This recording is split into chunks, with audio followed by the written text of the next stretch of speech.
Gonzaga is third at KenPom, third in the first net rankings of the year, yet they are seventh in the AP poll.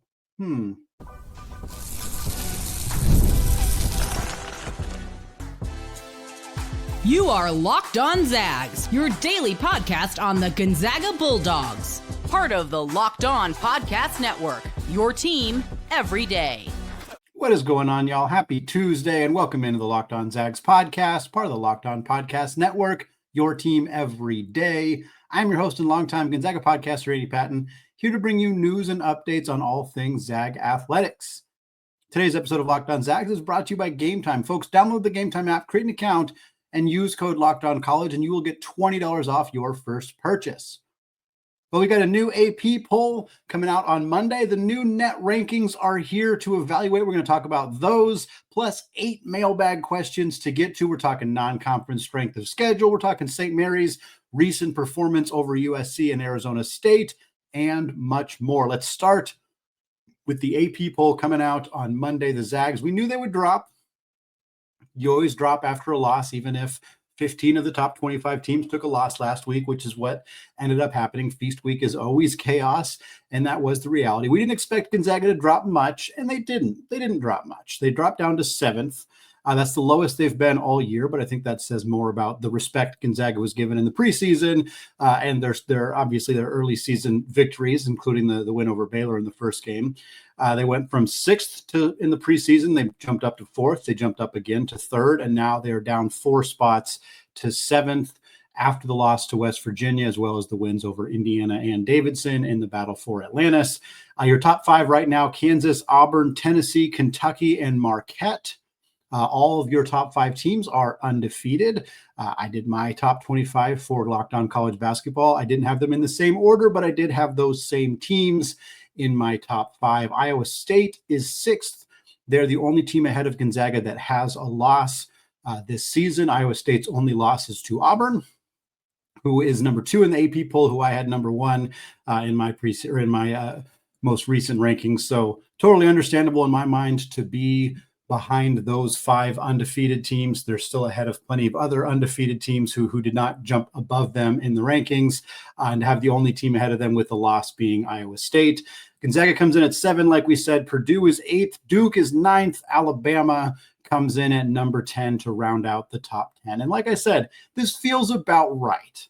A lot of people, we were just discussing it on the Locked On Zags Discord channel. There's been a lot of conversation about kind of where they were going to end up. A lot of folks said 7, 8, 9 range kind of felt likely where they would end up. I think there's the belief that Gonzaga is better than the 7th best team in college basketball. I would agree with that. KenPom would agree with that, as they are currently 3rd still at KenPom. They've kind of been right in that 2, 3, 4 range all season long. So they're 3rd at KenPom with their adjusted offensive efficiency at 2nd. They were 1st. They're now behind Auburn, but their defense is all the way up to 15. Gonzaga is a top 15 defense in the country through their first month of the college basketball season. 2nd best offense. Fantastic stuff from them. Again, 3rd at KenPom, 3rd in the net as well, behind Tennessee and Auburn, 2 SEC teams that are ahead of them in the AP rankings as well. So I could see an argument saying, well, they deserve to be higher than 7th. They should be 3rd, like they are at KenPom, like they are at the net. I get it. And I think Gonzaga is a top 5 talent team in the country. I think they're a top 3 talent team in the country. I think there's a reasonable argument that they are one of the most complete rosters, complete talents, when you factor in coaching and everything else, in the entire country. But I think 7th feels fairly reasonable. In fact, I actually had them 8th in my rankings at Locked On College Basketball. Again, the different order, but the same 6 teams that are ahead of Gonzaga in the AP poll, as well as Purdue was who I had ahead of Gonzaga. But I think 6, 7, 8, 9 range. 9 feels like maybe a little low. Outside the top 10 would be too low, I think, for this team. But we'll talk about some of the other teams that Gonzaga is going to face and has already faced this year and where they are at. But I also want to talk about the net rankings as well. Again, as a reminder for net, for folks who need this reminder, the net rankings are one of the tools used to evaluate seeding and at-large consideration for the NCAA tournament by the Selection Sunday Committee. It is an NCAA-based metric that divides your games into quad 1, quad 2, quad 3, and quad 4 based on whether it is a home game, a neutral site game, or an away game, and then based on where the opponent that you played ends up in the rankings. So for Gonzaga right now, they are 2-1 in quad 1 games. Their wins being Baylor and San Diego State on the road, and then their loss, of course, being the West Virginia game. We kind of hope that West Virginia game remains in the quad 1 territory, because a quad 2 loss is obviously going to look much worse than a quad 1 loss. For Gonzaga, they're 2-0 in quad 2 games. That would be Indiana and Arizona State. They are 1-0 in quad 3 games. That would be Davidson. And then they are 2-0 in quad 4 games. That would be UMass Lowell and Long Beach State. We'll talk more about the net rankings going forward. Gonzaga's upcoming opponents, where they showed up in the top 25, Kentucky. As we said earlier, they are 4th. They were 9th previously. They are now all the way up to 4.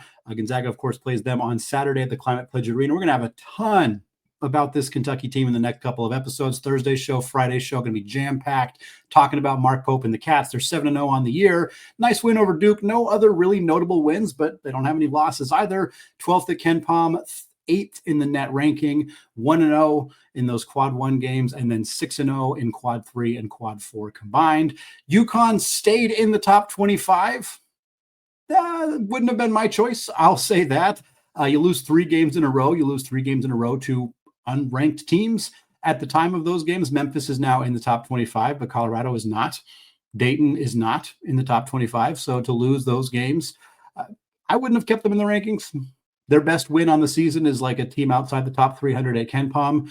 But again, they're 25th. It's not that big of a deal. Gonzaga, of course, plays Danny Hurley and the Huskies on the 14th at Madison Square Garden. They're 39th at the net right now. Just, again, not in the top 25 at the net rankings. 0-2 in quad 1 games, 0-2 in quad, or 0-1 in quad 2 games, 5-0 in quad 4 games. Ho-hum. UCLA is not in the top 25. They did receive 13 votes, which ties them for 45th. Gonzaga plays them the 28th of December at the Intuit Dome. UCLA is 6-1. Their only loss is to a good New Mexico team. They don't have any great wins. They only have 1 win over a top 200 team at KenPom. That's Southern Utah, but they are 17th at KenPom. They are 16th in the net ranking. 0-1 in quad 2 games, 6-0 in quad 3 and quad 4. So we just need to see this team prove themselves against higher level competition, which up to this point they have not done, mostly because they haven't played it. St. Mary's has got 11 votes. That puts them 47th. 7-1 on the year. Their only losses to Arizona State. They have wins over Nebraska and USC. KenPom has them 33rd. Net has them 25th. I think they should be getting a little bit more love in the top 25. I know that Arizona State loss definitely hurt them in that conversation. We'll talk more about the Gales in a second. As for Gonzaga's previous opponents, Baylor is still 15th. They're still just inside the top 15 at the AP poll. 5-2 on the year. They got those wins over St. John's and Arkansas. The loss, of course, to Gonzaga and Tennessee. Net has them 22nd right now. They are a quad 1 game for the Zags and should remain a quad 1 win for Gonzaga all season long. San Diego State is 24th in the top 25. They snuck into the rankings. They previously were not only unranked, I don't think they were even getting any votes, and now they're a top 25 team. KenPom has them 40th. Net doesn't love them yet, 60th, but they've only played 4 games. Or 5 games, excuse me. They're 1-2 in those quad 1 games with wins over Creighton and Houston, and the losses being to Oregon and Gonzaga. And then they're 2-0 in quad 2 games. I'm guessing that means one of the Creighton game must be a quad 2 game for them. Regardless, San Diego State should also remain a quad 1 win for Gonzaga, especially since it was on the road. All San Diego State has to do is stay inside the top 75 in the net. They're 60th right now, but I think that they're going nowhere but up. So I think that's going to stay a quad 1 game for Gonzaga. Arizona State, 89 votes. That puts them 30th in the AP polls. They are 33rd in the net right now, 7-1 on the year. Just got a nice win over St. Mary's. So this is a quad 2 game for Gonzaga right now. They would need to be in the top 30 for it to end up being a quad 1 game for Gonzaga. So we'll see if Arizona State can move up into the top 30 as the year goes on. They'll get plenty of chances to do so in the Big 12. Indiana, 72 votes. I cannot believe 72 AP voters voted for Indiana. I know that's not how it works. I cannot believe Indiana picked up 72 points in the AP voting. This team looked very, very bad at the battle for Atlantis. I do not think they are a top 25 team or particularly close to it. 5-2 on the year. They got crushed by Louisville and, of course, Gonzaga. They did beat South Carolina earlier in the year. They beat Providence in Atlantis. They are 71st in the net right now. That is a quad 2 for Gonzaga. Neutral site games between 51 and 100 is the mark for it to be quad 2. So the question with Indiana is, can they get to be a top 50 team in the net in order for that win to become a quad 1? We'll talk about that later in the show. And then last but not least, certainly not least, West Virginia, 26 votes in the AP poll. That puts them 36th again. The fact that Indiana got twice as many votes as West Virginia, literally twice as many points from AP voters. I don't know if the same people were watching the battle for Atlantis as me, but I did not look at that tournament and think Indiana's definitively better or better at all than West Virginia. Darian DeVries' team 5-2 on the year. They have losses to Pitt and Louisville. Neither of those are bad losses. They have wins over Gonzaga and Arizona. They are 29th in the net right now. Again, early season net data is inconsistent, but for West Virginia to be 29th and Indiana to be 71st, I rest my case in that regard. The Mountaineers 1-2 in quad 1 games, 1-0 in quad 2, and then 3-0 in quad 4. This game currently, because they are 52nd, is a this is a neutral site game, and they're 29th in the net. This is a quad 1 loss for Gonzaga. Like we said, we want them to remain in the top 50 so that it stays in the quad 1 category for the Zags. We'll talk more about the net, more about what it means, more about some of the other teams Gonzaga is going to face on a future episode of Locked On Zags. But right now, I want to move on to get to some of the mailbag questions many of you submitted over the last week plus. We're going to talk about Gonzaga's wins in Atlantis, which ones are going to age the best as the season goes on, and why that loss against West Virginia could actually be a benefit for Gonzaga going forward this season. That and more coming up here in just a second.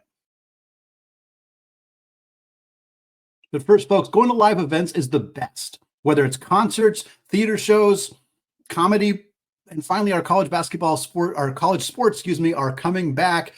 I'm looking forward to making a bunch of new memories. I went to my first college basketball game over the weekend. I went to one college football game, but there is so many more coming up in the next couple of months. And Gametime has a new feature called Gametime Picks that makes getting tickets for your favorite live events even easier.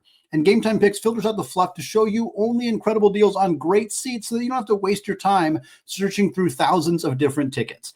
And right now, tickets for Gonzaga versus Kentucky, Climate Pledge Arena, arguably the biggest non-conference game of the season. We're going to talk about that in a second as well. You can still get tickets. You can get 2 tickets in the upper deck for just $70 a pop. That is a great deal to see 2 top 10 teams in action in Seattle. So folks, take the guesswork out of buying tickets with Gametime. Download the Gametime app now, create an account, and use code LOCKEDONCollege, and you'll get $20 off your first purchase. Again, create an account, redeem code LOCKEDONCollege for $20 off. Terms do apply. Download the Gametime app today. Last minute tickets, lowest prices, guaranteed. All right, folks, segment 2, still Andy Patton, still Locked On Zags podcast. And we're moving away from our conversation about the AP poll and the net rankings, although we're still going to bring it up because we got mailbag to talk about here. We got 4 questions here in this segment, 4 other questions to close out the show. For those of you who've been listening regularly, you know we're trying to still do mailbag somewhat regularly. It's probably not going to happen as often as a full episode on Monday, just because there's so many games on Saturdays or Fridays or Sundays, and we want to be able to recap those games on Monday as opposed to just doing the mailbags. But we'll try to sneak them in on Tuesdays. We'll try to sneak the questions in throughout when we can. The first question here comes from Jeff via Gmail. Jeff says, Indiana and Davidson both look like solid quad 2 wins. Which one do you think will be the better win come March 2025? Any chance one or both could be quad 1 by the end of the year?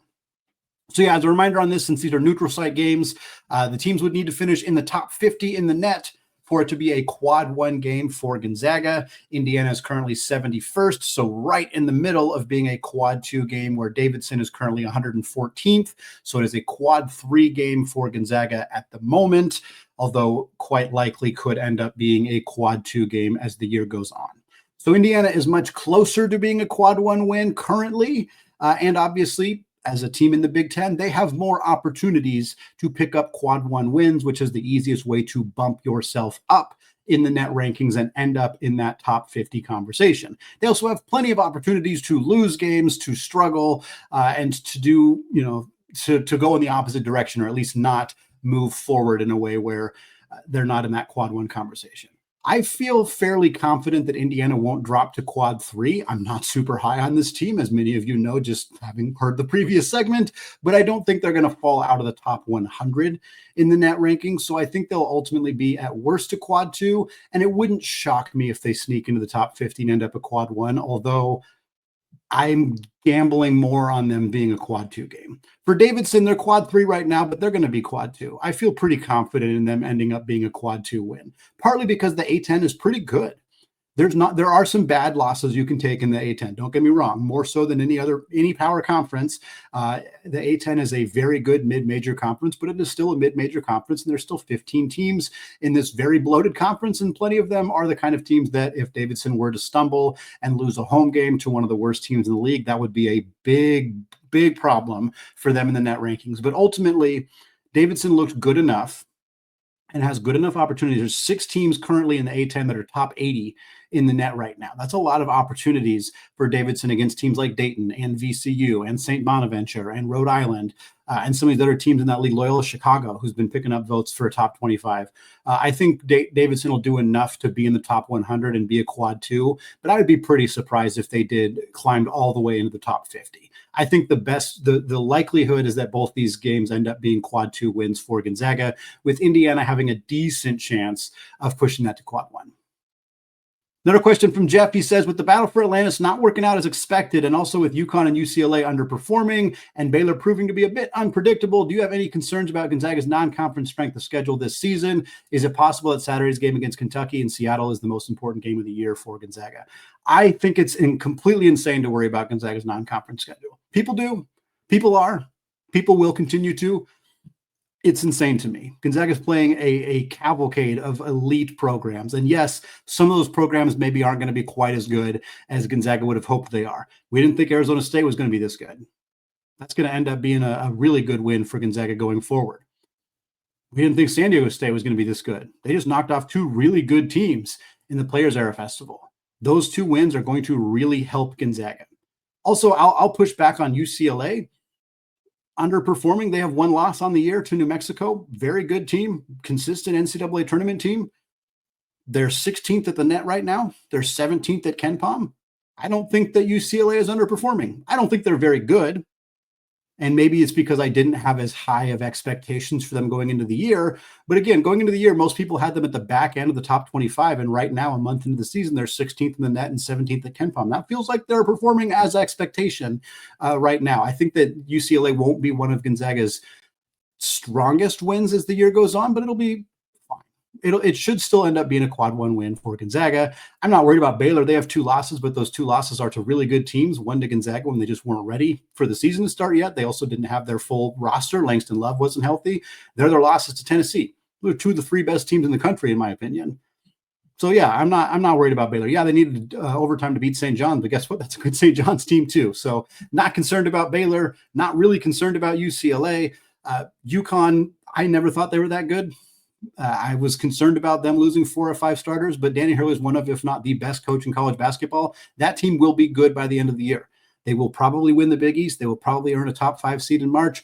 They did not bring themselves to Maui in the way that they wanted to, but I'm not worried about them either. So no, I don't have any concern about Gonzaga's strength of schedule, and I think it's kind of silly at this point in the season to have any concern about it. But also, I just don't think it's something that's going to what's the worst it does? Maybe bumps Gonzaga from like a 2 to a 3 seed if things don't go well in the regular season or they lose some games they shouldn't lose. But like, it's just not something that's bothering me at this point. Yeah, the Kentucky game could be one of the most important games of the season, though. I don't want to downplay that part of the question. Kentucky is currently 4th. Obviously, that is the highest rank of any of Gonzaga's opponents this year. But last week, UConn was 2nd and Kentucky was 9th. So again, it just changes week after week. Kentucky is going to ultimately drop some games they shouldn't drop, and they're going to drop out of the top 5 and maybe out of the top 10 and maybe out of the top 15 at some point this season. The SEC is tough, and they're going to lose some games. But yeah, I think this is an important game for Gonzaga for a lot of reasons, but I'm not worried about their strength of schedule. And even if they lose this game to Kentucky, I don't think it's some big devastating thing or problem or issue that's going to plague Gonzaga going forward this year. Next question comes from Christian via Gmail. Christian says, this team's success seems to be in large part contingent on roles and recognizing the hot hand. Ryan Nembhard has been extraordinary in this regard as it relates to prioritizing or deprioritizing scoring. What is the perfect balance in your mind? We know that perfect balance is really never attainable, but in a utopian universe, what is the success recipe using examples from current sample size and future dream scenarios? Yeah, I think Gonzaga's at their best when their half-court offense is funneled through the paint. Paint touches are crucial for Gonzaga to do what they want to do. And I know people are down on Graham Ike, and they're treating him like he's missing 70% of the shots he's taken at the rim. In reality, he's about 50-50. That's pretty much what he's been throughout his career. I think we're just a little used to Drew Timme being 68%. And so Graham missing bunnies has been frustrating. Don't get me wrong, it has been frustrating. I'm not trying to say that those frustrations are not in any way valid. I get it. It's been hard to watch him miss shots that he normally makes, but Gonzaga's still at their best when they're funneling the ball through the paint. Whether it's Graham Ike, whether it's Braden Huff, whether it's in certain lineups, Ben Gregg or even Michael Ajayi, the half-court offense should continue to be funneled through the paint. But I like more transition, and Gonzaga tries. Teams are conditioned to get back, to give up, even attempting to get offensive rebounds in order to get back and prevent Gonzaga from getting easy transition opportunities. We're going to continue to see teams do everything they can to prevent Gonzaga from getting out in transition. But the balance, the utopian balance in this question is more transition opportunities, more opportunities to get out, to get easy baskets around the rim, transition threes, things like that. And then I think in the half-court offense, you still want the paint touches, but more pick-and-roll opportunities I think would be good for the Zags. Whether it's the pick and pop with Braden Huff, which has been very effective, especially against bigs who we know are going to go under on those screens and drop coverage. Whether it's that little kind of short roll action with Nembhard and Ike, where Nembhard can thread that pass really really quickly, sneak it in there to Graham, and for Graham being able to handle that pass and still score through that contact is a vital part of it. I think seeing more of that stuff, more half-court pick and roll actions to get the bigs the ball in maybe different ways than we're typically used to, or even give Nembhard the opportunity to just go to the rim and score on his own, I think would be good. I'd like to see some more pin down screens to get Nolan Hickman a good look from three, or Dusty Stromer, or Michael Ajayi in certain setups as well. And then I think one thing we haven't seen that much of, like the slip screen actions. I remember Gonzaga ran this against USC, where they ran a kind of a slip screen, ghost screen with Caliph Battle, got him the basketball, where a defender was just like a step slow in rotating over on him. And if Caliph Battle has the ball, is facing the basket, can drive to his right, and has a half step on a defender, that is at worst 2 points. Typically it is 3 points, because he scores and gets fouled and makes the free throw, or he scores or he gets fouled and makes both free throws. So any situation where you can get Caliph Battle going downhill, whether it's a ghost screen or even other plays that I'm not thinking of, I'm not a coach, I'll let the offensive minds handle that. But anything where we can get Battle going downhill, I think the more of that, the better, especially as we kind of wait for his 3-point shot to show up in a more consistent way. Final question of the segment comes from Jeff again via Gmail. Jeff says, agree or disagree? Up 5 with 20 seconds left, like Gonzaga was against West Virginia. 9 times out of 10, the Zags close things out and get the win. The West Virginia loss is the kind of experience and learning opportunity that will make Gonzaga a better team for the rest of the season, especially in March when it matters the most. Yeah, I would agree with this. I would agree with the idea that Gonzaga wins a game where they're up 5 with 20 seconds left, probably 9.5 or 9.8 times out of 10, but sometimes you lose them. And a lot of what happened in that West Virginia game, don't get me wrong, Gonzaga made mistakes. They had some frustrations, some issues, some things they needed to work on, some matchup stuff that I think could, that they need to continue to work on. But also, I think you just got to give a hats off to Darian DeVries and West Virginia. That team, when they needed to make shots, they made shots. When they needed to get stops, they got stops. And sometimes that happens. And I think it's a good reminder for the Zags that no matter how good you are, how good the fans tell you are, how good the media says you are, how good you feel like you are, sometimes teams that aren't expected to be as good as you, they beat you. That happens. It happens in college basketball. And having it happen in November is a heck of a lot better than having it happen in March.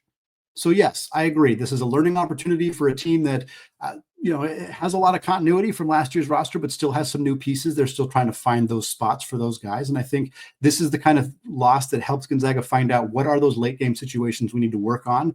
What are those things that maybe we don't have fully ironed out that need to get cleaned up before March? This is the kind of loss that teaches you those things and can be the kind of loss that ultimately ends up beneficial to the team in March. Well, discussion on Nolan Hickman's reputation among Gonzaga fans, plus St. Mary's' games against USC and Arizona State, that and more coming up in just a second. But first, folks, get ready to tackle the college hoops action this season with FanDuel, America's #1 sportsbook. Right now, new customers can bet $5 and you'll get $150 in bonus bets if you win. The FanDuel Sportsbook app gives you everything you need to place live bets all in one place. So when you get a hunch in the middle of a game, you can check out the latest stats, view live play-by-play, and so much more, all on the same page where you place your bets. And the Zags odds right now to win the national title. If you were listening in the offseason, we constantly talked about how they're plus 2,000, plus 3,000. Well, if you didn't put your money down then, they're down to plus 1,100. Still a pretty good payout. If you're interested in dropping that $5, they're right now just behind Auburn at plus 850 and Duke at plus 1,000. And as a reminder, not only is that a big payout, you also get $150 in bonus bets if your first $5 bet ends up being a victory. So just visit FanDuel.com to join today. That's FanDuel.com, America's #1 sportsbook. All right, folks, segment 3, still Andy Patton, still Locked On Zags podcast, and we're still going through our Mailbag Tuesday. I know it doesn't have the same ring, but we're still going through it here. 4 more questions to get through before we finish the show. This question comes from Jackie Daytona on Discord. Jackie says, you reference the Ryan Woolridge effect pretty often. I'm going to create my own, the Nolan Hickman effect. This is in reference to a player getting undeserved hate and criticism when they are actually a contributing and key piece to the rotation. Any former Zags come to mind when you think of the Nolan Hickman effect? Jackie, I love this question. And I think there are a lot of fans who are listening to this who probably thought the same thing I did when I saw this question, which was, I wouldn't name it after Nolan Hickman, not because that hasn't happened to Nolan Hickman, mind you, it absolutely has, but because there's another player who came before Nolan Hickman who I think popularized this kind of vitriol from the fan base before Hickman was around. And that would be Josh Perkins. So I would call this the Josh Perkins effect and say that Nolan Hickman is suffering from it. If I sound pedantic, apologize. But I think that those are the 2 players who most fit that conversation, that kind of effect as you were. And honestly, really similar careers trajectory-wise for both Hickman and Perkins, not just from the fan base kind of, being on them throughout their careers, but both were guys who were highly regarded out of high school. Hickman was a high 4-star. Perkins was a 4-star at a time when Gonzaga wasn't even getting very many 4-stars. Both of them played right away. Perkins obviously suffered the jaw injury and missed the rest of his first year. So that kind of threw him off a little bit, but he did start right away before he suffered that injury. Both struggled in traditional point guard roles. Turnovers were an issue, more so with Josh than they were with Nolan. For Nolan, it was more just not making a lot happen from the point guard spot. Both thrived in more of an off-ball role. In fact, Josh was the 2 guard for the team that went to the national championship game in 2017 with Nigel Williams-Goss running the point. Both were better in 2 guard roles. Both were very good 3-point shooters, and both still caught a lot of vitriol and kind of criticism and undeserved hate from the fan base. I think kind of still stemming from their time as the point guard. I think a lot of people, and I think I've seen less of it. Maybe it's because I spend less time on Twitter. I don't know, but I've seen less of the vitriol for Nolan Hickman as I think fans were further removed from his time as the starting point guard, and he's filling a different role. But I think those 2 are very linked in that way. And I think of other Zags, there's not really anybody who fits specifically with those 2 guys. A few players that I thought caught more undeserved criticism or hate than they maybe should have. Anton Watson was always one of those guys to me, and he kind of quieted a lot of those doubters with his 5th year and taking on a bigger offensive role. But people were like, why does he play so much? I think they didn't quite see the impact he made on the game defensively. Filip Trusev caught a lot of crap for being an All-American big for the Zags, who stepped away effectively to allow Drew Timme to become Drew Timme. I don't know why he caught as much crap as he did for that. This is a lesser extent one, but David Stockton, I think we know why. There's a nepotism element there that I think frustrated some fans.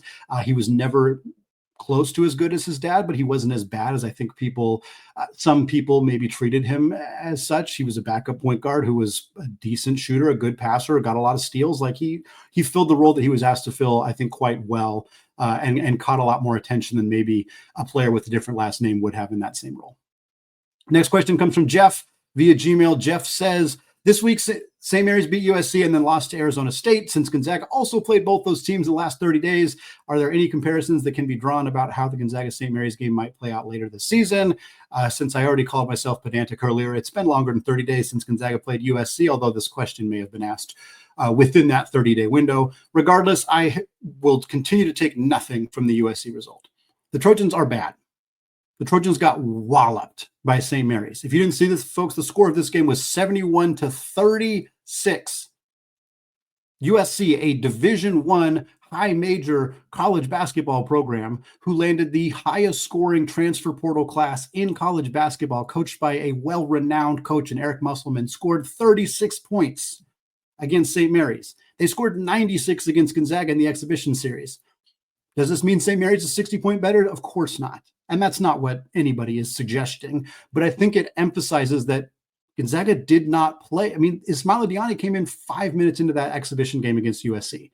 Emmanuel Innocente played huge minutes, and he's a part of Gonzaga's rotation barely on the fringes, but he's not playing those kind of minutes. Diani's not a rotation piece. Yo played a lot of minutes in that game. Gonzaga just wasn't in a position where they were playing.